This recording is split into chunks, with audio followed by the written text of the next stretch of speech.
ঠাকুরগাঁও 1 আসনের সর্বস্তরের জনগণ, আসসালামু আলাইকুম ওয়া রাহমাতুল্লাহি ওয়া বারাকাতুহু। সনাতন ধর্মের ভাই এবং বোনদের প্রতি আমার পক্ষ থেকে আদাব, আন্তরিক শুভেচ্ছা এবং অভিনন্দন।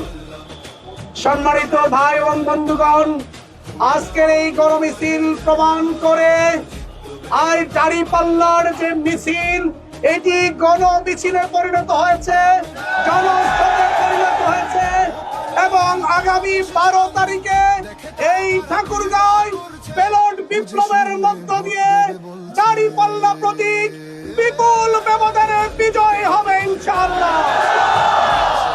সম্মানিত ঠাকুরগাঁওবাসী, আর 2 দিন পরেই নির্বাচন।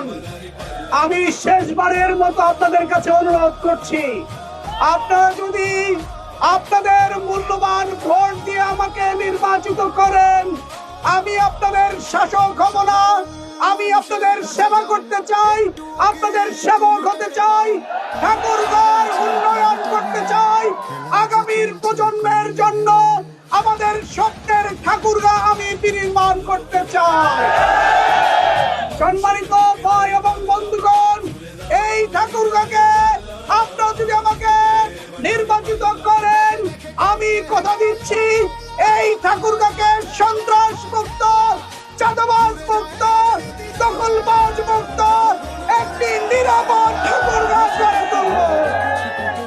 আজকে ঠাকুরগাঁওর যা প্রয়োজন, স্বাস্থ্য সেবার জন্য যে একটি আধুনিক মেডিকেল কলেজ হাসপাতাল প্রয়োজন, সেটি আমরা বিজয় হওয়ার পরে করবো ইনশাআল্লাহ।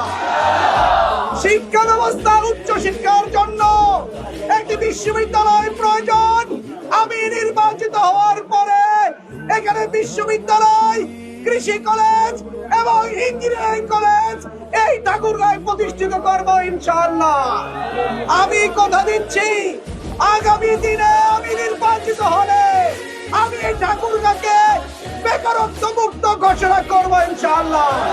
সকল বেকার যুবক যুবতীদের হাতের সম্মানের কাজ বুঝিয়ে দেব ইনশাআল্লাহ। সম্মানিত ভাই এবং বন্ধুগণ, আমি আপনাদেরকে অনুরোধ করছি, একটি বাড়ির জন্য আপনারা আমাকে সুযোগ করে দিবেন। সব দল আপনারা দেখেছেন, এবার আমাকে দেখবেন আমি আপনাদের জন্য কি করতে পারি। আমি আপনাদেরকে কথা দিচ্ছি, আপনাদের স্বপ্নের ঠাকুরগাঁও আমি করে দেব ইনশাআল্লাহ। একটিবার ভেবে দেখুন, কাকে নির্বাচিত করলে আপনার সবচেয়ে কাছে পাবেন। আপনি কাকে নির্বাচিত করলে নির্বাচিত এমপি আপনার কাছে চলে যাবে, আপনার মনের কথা বুঝবে, আপনার ঘরে চলে যাবে, আপনার পাড়ায় মহল্লায় গিয়ে আপনার খোঁজ খবর নিবে। আমার দৃঢ় বিশ্বাস, আমাকে আপনারা সেভাবেই পাবেন আগামী দিনে ইনশাআল্লাহ। আমি আপনাদের কাছে যেতে চাই, আপনাদের সুখে দুঃখের সাথী হতে চাই, আপনাদের বিপদ মুসিবতের আমি সাথী হতে চাই আপনাদের সাথে। আমি আপনাদেরকে ছেড়ে কখনো যাব না ইনশাআল্লাহ। সনাতন ধর্মে ভাই এবং বোনদেরকে বলবো, সনাতন ধর্মে ভাই এবং বোনেরা, আপনাদের উপরে যে জুলুম নির্যাতন হয়েছে 1.5 বছরে, আমি আপনাদেরকে কথা দিচ্ছি, আমি নির্বাচিত হওয়ার পরে আপনাদের নিরাপত্তা আরো জোরদার করা হবে। আপনাদের দায়িত্ব আমি নেব ইনশাআল্লাহ। কেউ আপনাদের চোখে চোখ রেখে কথা বলতে পারবে না। আপনাদের ধর্মীয় স্বাধীনতা নিশ্চিত হবে। আপনাদের পূজা থাকবে, মন্দির থাকবে, মন্দির সিঁদুর থাকবে, স্বাধীনভাবে আপনাদের ধর্মকর্ম পালন করবেন, কেউ আপনাদেরকে বাধা দিতে পারবে না। আমি দেলোয়ার হোসেন আপনাদের ভাই হিসেবে আপনাদের সার্বিক নিরাপত্তার জন্য আমাকে আপনি আপনার পাশে পাবেন ইনশাআল্লাহ। তাই আসুন সম্মানিত ভাইরা আমার, আগামী 12 তারিখ যে নির্বাচন, জাতীয় নির্বাচন, সেই নির্বাচনে দাঁড়িপাল্লার প্রার্থী হিসেবে আমাকে একটি ভোট দিয়ে নির্বাচিত করে আপনাদের সেবা করার সুযোগ করে দিবেন।